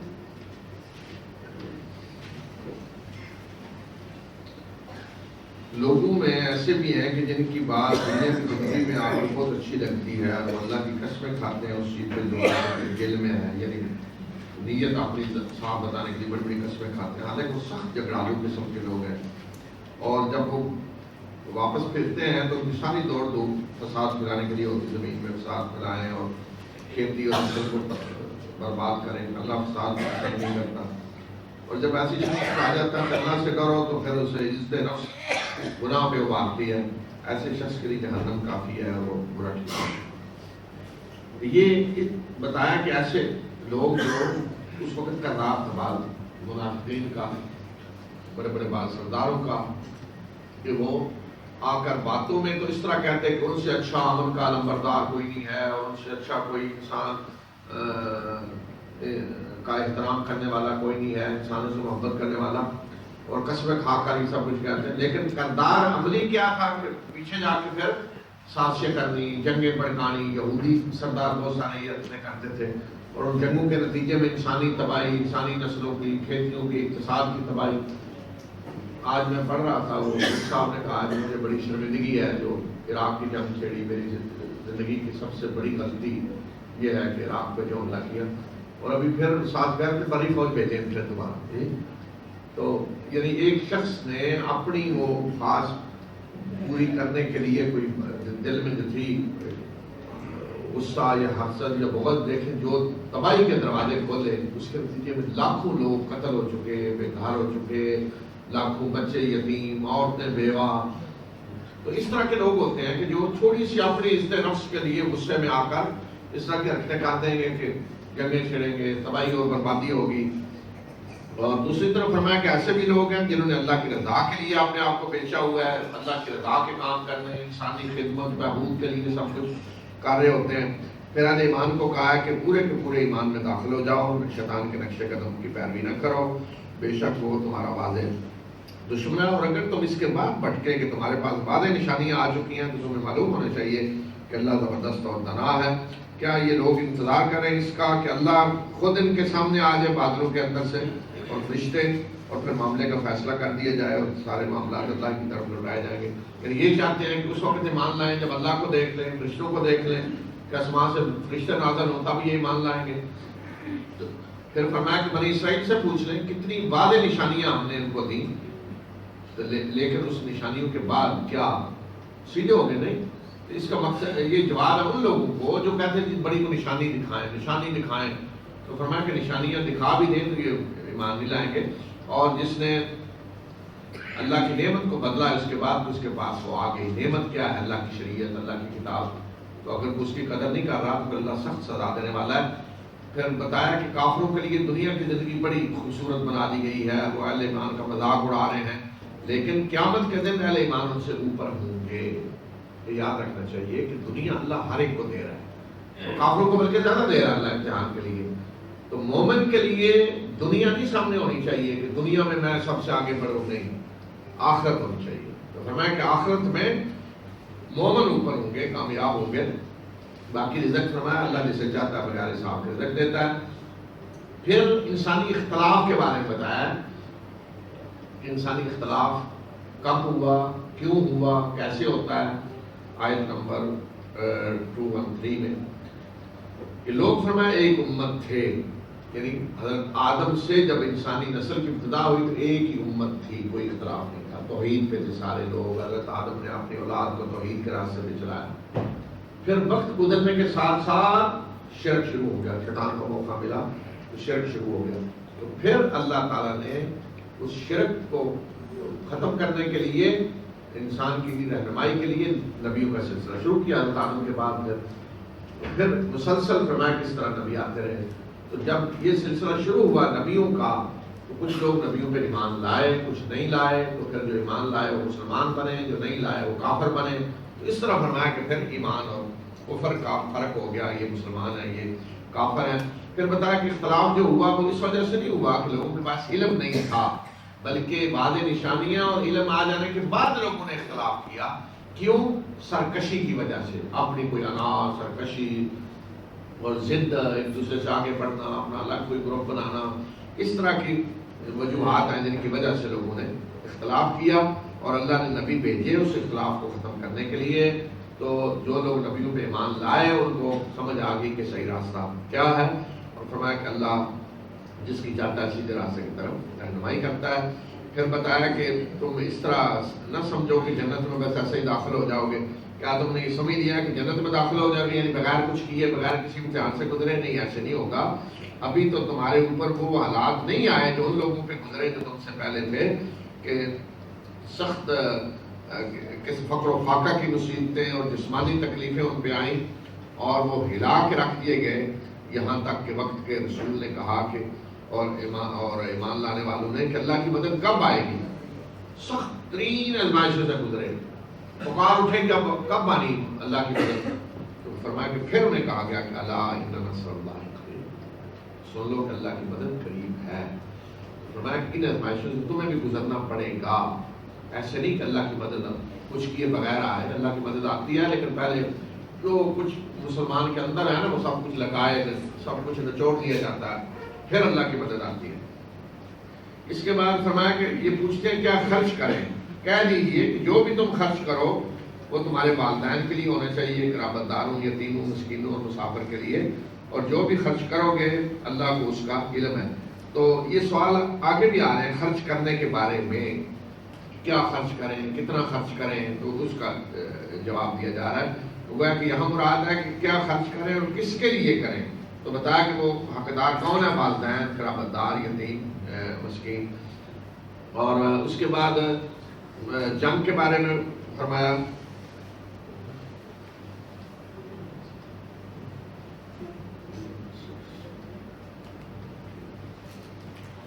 جنگ کے بارے میں کہ تم پہ جنگ فرض کی گئی اور وہ تمہیں ناپسند ہے.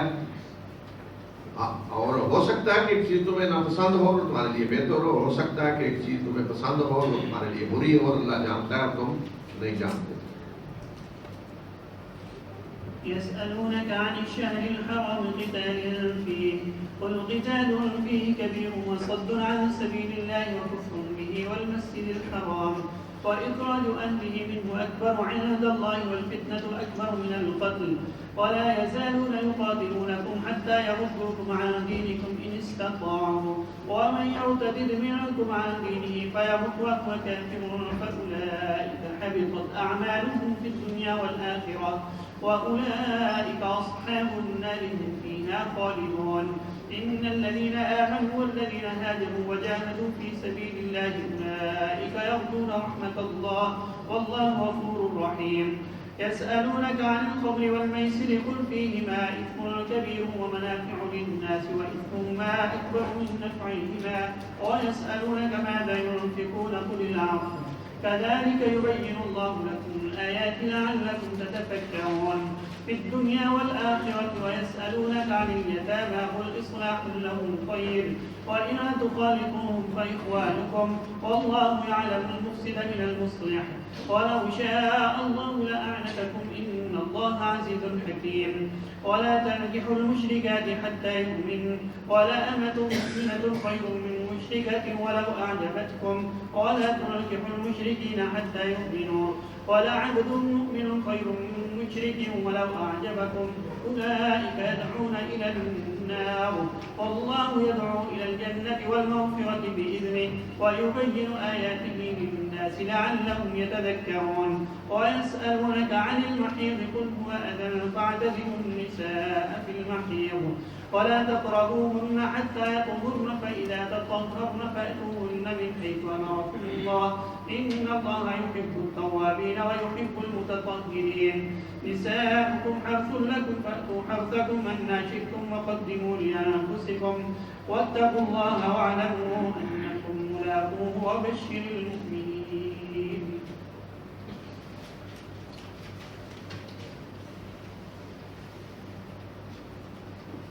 بسم اللہ الرحمن الرحیم.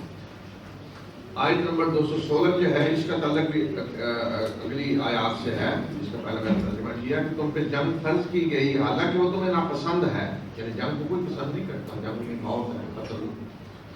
فرمایا کہ ضروری نہیں کہ جو چیز تمہیں ناپسند ہو واقعی تمہارے لیے بری ہو سکتا ہے کہ چیز کو تم ناپسند کرو تمہارے لیے بہتر ہو سکتا ہے کہ تم کسی چیز کو پسند کرو اور وہ تمہارے لیے بری ہو. اللہ جانتا ہے اور تم نہیں جانتے. باقی ساری زندگی میں بھی کسی چیز کو ہمیشہ ہمیں سامنے رکھنا چاہیے. اصل چیز ہماری پسند ناپسند نہیں ہے، اصل چیز یہ ہے کہ اللہ جانتا ہے کہ ہمارے لیے کیا بہتر ہے اور کیا بری چیز ہے، کون سی نقصان دہ ہے، کون سی مفید ہے. یہ ہم نہیں جانتے، اللہ جانتا ہے. ہم اس بچے کی طرح ہیں جو بعض دفعہ رو رہا ہوتا ہے، کھلونا مانگ رہا ہوتا ہے اور ممکن ہے نقصان دہ اس کے لیے، والدین نہیں لے کر دیں گے.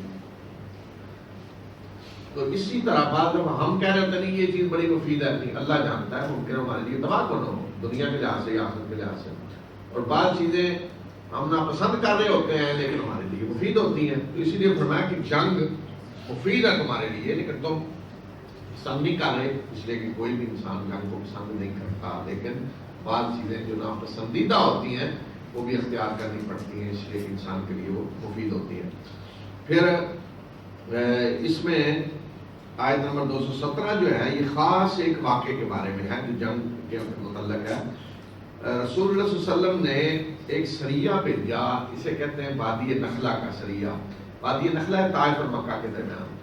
آپ نے کہا کہ آج کی اصطلاح میں کہیں کہ ایک جاسوسی گروپ بھیجا جاسوسی کے لیے کہ قریش کی خبریں لائیں، کیا خبریں ہیں، کیا کچھ کر رہے ہیں. تو ان کو کہا کہ وادی نخلہ میں جائیں. دشمن کے گھر میں جانا تو بڑی خطرناک مہم تھی.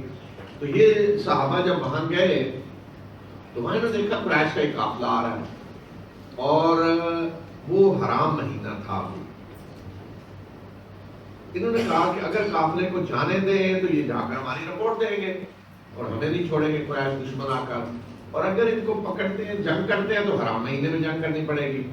انہوں نے آپس میں مشورہ کیا تو کہا کہ یہی بہتر ہے کہ انہیں پہ حملہ کریں، انہیں پکڑ لیں، اس لیے کہ دوسری شکل زیادہ خطرناک ہے. تو انہوں نے قافلے کو پکڑا، ایک آدمی قتل ہو گیا، دو کو گرفتار کر کے اور مال غنیمت بھی مدینہ لے گئے. رسول اللہ صلی اللہ علیہ وسلم نے فوراً جاتے ہی جو بیان دیا کہ میں نے تمہیں جنگ کا حکم نہیں دیا تھا، آپ نے قیدی کو سرکاری طور پہ قیدی نہیں بنایا، مال غنیمت بھی وصول نہیں کیا، اور اعلان کر دیا کہ جو کچھ ہوا ہے یہ ان کی ذاتی کارروائی ہے، ہمارا اس سے کوئی تعلق نہیں ہے، ہم نے باقاعدہ سرکاری طور پہ اس کا حکم نہیں دیا تھا. تو اس پہ سخت پراپیگنڈا شروع ہو گیا. دیکھیں جی یہ مسلمان بنے پھرتے ہیں اور اللہ کی بندگی کے دعوے دار اور حرام مہینوں میں انہوں نے جنگ کی ہے. تو اس کا جواب اللہ تعالیٰ دے رہے ہیں کہ حرام مہینوں میں جنگ کے بارے میں یہ پوچھتے ہیں تو کہہ دیں کہ حرام مہینوں میں جنگ بہت بڑا گناہ ہے، لیکن اللہ کے راستے سے روکنا اور اس کا کفر کرنا اور مسجد حرام سے روکنا اور اس کے رہنے والوں کو وہاں سے نکالنا اس سے زیادہ بڑا ہے اللہ کے ہاں. یعنی جو بڑا پراپیگنڈا کر رہے تھے انہوں نے کہ یہ ان کے اپنے کرتوت دیکھیں، یہ کون ہے اللہ کے گھر سے روک رہے ہیں، مسلمانوں کو وہاں سے نکال رہے ہیں، کفر کر رہے ہیں اللہ کا. تو یہ زیادہ جرم ہے یا حرام مہینے میں جنگ زیادہ جرم ہے؟ ان کے جرائم زیادہ بڑے ہیں. تو فرمایا کہ فتنہ جو ہے وہ قتل سے بھی زیادہ بڑا ہے. مکہ میں جو کچھ ہو رہا تھا، مسلمانوں کو ستایا جا رہا تھا، وہ فرمایا قتل سے بھی زیادہ بڑا ہے. اور پھر فرمایا کہ مسلسل آپ سے جنگ کرتے رہیں گے کافر یہاں تک کہ تمہیں تمہارے دین سے پھیر دیں اگر ان کے بس میں ہو. اور جو تم میں سے دین سے پھرے گا اور مرے گا اس آدمی کو کافر ہے تو ان کے سارے اعمال دنیا اور آخرت میں ضائع ہو جائیں گے اور یہ لوگ آگ میں جائیں گے اور اسی میں ہمیشہ رہیں گے. اور وہ لوگ جو ایمان لائے اور جن نے ہجرت کی اور اللہ کے راستے میں جہاد کیا وہ لوگ ہیں جو اللہ کی رحمت کے امیدوار ہیں اور اللہ بخشنے والا مہربان. یہاں سے دیکھیں بڑا اہم سبق ملتا ہے. آج کی سیاسی جو خارجہ امور، سیاسی بین الاقوامی چیزیں، دشمن کے ساتھ بھی بات کرتے ہوئے ساری چیزیں، کہ اب یہ واقعہ جو ہوا اس کو تھوڑا ابھرنے کے لیے ہتھیار کے طور پہ استعمال کیا قریش نے بھی، یہودیوں نے بھی، سب نے. تو مسلمانوں نے کوئی دفاع نہیں کیا اپنا. قرآن بھی یہ نہیں کہہ رہا کہ مسلمانوں نے اچھا کام کیا ہے آئندہ بھی کرنا ہے اسے، یہ نہیں کہا. فرمایا کہ ٹھیک ہے یہ گناہ ہے، حرام مہینے میں جنگ گناہ ہے، یہ غلط کام کیا ہے انہوں نے. اس کا دفاع نہیں کیا جا رہا کہ غلط کام نہیں کیا، تعویلیں کی جائیں نہیں. جیسے آج ہمارے ٹی وی پہ آپ دیکھتے ہیں ہر آدمی آ کر اپنے قائد کا دفاع کر رہا ہے. قائد جیسے نہیں اس میں وہی نازل ہو رہی ہے. کوئی یہ آدمی غلطی کر سکتا ہے، آدمی غلطی کر سکتا ہے، انسان ہے. تو آپ کہہ دیں میرے قائد سے غلطی ہوگی، ہماری پارٹی سے غلطی ہوگی، فلاں نے یہ کیا غلط کر دیا. لیکن وہ ایسے ہوتا ہے جیسے وہی نازل ہو رہی ہے اور ہر چیز اللہ کے حکم سے ہو رہی ہے اور کوئی معصوم ہے، کوئی گناہ نہیں ہو سکتے. نہیں، یہ معصوم نہیں تھی، غلطی ہوگی نا. اس لیے قرآن نے کہا کہ انہوں نے جو کچھ کیا گناہ ہے، اس میں کوئی شک نہیں، گناہ ہے بہت بڑا. لیکن تم جو پروپیگنڈا کر رہے ہو، تم اتنے بڑے مجرم ہو، تمہارے گناہ تو زیادہ بڑے ہیں. اپنے آپ کو دیکھو ذرا. تو اس طرح ہونا چاہیے کہ غلطی جو ہے اپنی اس کا اعتراف کیا جائے، گناہ ہے تو تسلیم کریں. لیکن دوسرے اگر زیادہ بڑے مجرم ہیں تو ان کو بھی بتائیں جی آپ کے بھی جرائم یہ ہیں. اور اس کے بعد شراب کے بارے میں ہے کہ لوگ آپ سے شراب اور جوئے کے بارے میں پوچھتے ہیں. شراب کی حرمت جو ہے یہ تدریج کے ساتھ ہوئی ہے. یہ ایک حکم ہے، پھر اس کے بعد دوسرا حکم ہے، پھر آخر میں جا کے شراب حرام ہوئی. تو یہاں فرمایا پوچھتے ہیں تو بتا دیں کہ اس میں بہت بڑا گناہ بھی ہے اور لوگوں کے کچھ فائدے بھی ہیں. لیکن گناہ فائدے سے زیادہ بڑا ہے. گناہ فائدے سے زیادہ بڑا ہے. فائدے کیا ہیں؟ فائدے یہ نہیں کہ واقعتاً فائدے ہیں، لوگ سمجھتے ہیں کچھ فائدے. جیسے آج آپ دیکھتے ہیں کہ بعض دفعہ چیریٹی کے لیے لاٹری وغیرہ ہو رہا ہوتا ہے. لاٹری کیا ہے؟ اس سے چیریٹی کا کام کریں گے. جاہلیت میں عرب سردار جوا کھیلتے اور گوشت پہ جوا ہوتا، گوشت ٹور دبا کرتے. تو جو گوشت جوئے میں جیتتے وہ ساتھ غریبوں کو کھلا رہے ہوتے. یہ فائدہ تھا بہت بڑا ہو. تو اس لیے فرمایا کہ اس طرح کے کچھ فائدے ہیں جو لوگ سمجھتے ہیں نہیں کہ ہم تو اس کے ذریعے اچھے کام کر رہے ہیں. لیکن فرمایا کہ گناہ کا پہلو زیادہ بڑا ہے. تو اسلام میں اصول یہ ہے کہ جس چیز میں گناہ کا پہلو بڑا ہوگا اس کو روکا جائے گا، وہ حرام ہے. بے شک کچھ فائدے بھی. آج آپ دیکھتے ہیں کسی ادارے میں ہاتھ ڈالیں جوا ہو، بدکاری کوئی بھی، حتیٰ کہ منشیات بھی کل کہیں گے اس سے تو لاکھوں لوگوں کا روزگار وابستہ ہے.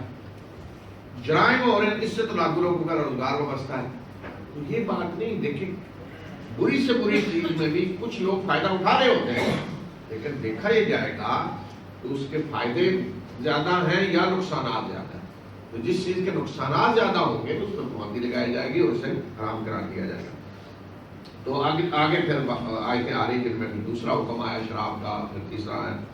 اور پھر آگے فرمایا کہ لوگ پوچھتے ہیں کہ وہ کیا خرچ کریں. تو فرمایا کہ جو زائد ہے خود اللہ، جو آپ کی ضروریات سے زائد خرچ کریں. اس طرح اللہ اپنی آیات ہمارے لیے بیان کرتا ہے تاکہ تم غور و فکر کرو دنیا اور آخرت میں. تو یہ خرچ کے لیے جو حکم ہے زائد ہے تو خرچ کریں. یہ ایک مرحلہ ہے جس طرح اس وقت حالت ہے مسلمانوں کی.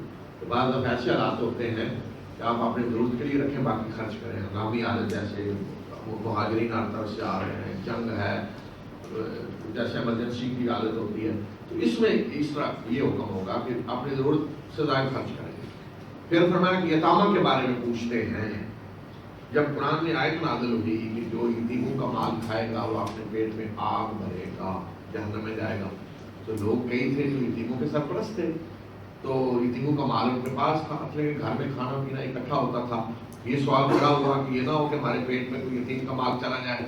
تو سوال لوگ پوچھنے لگے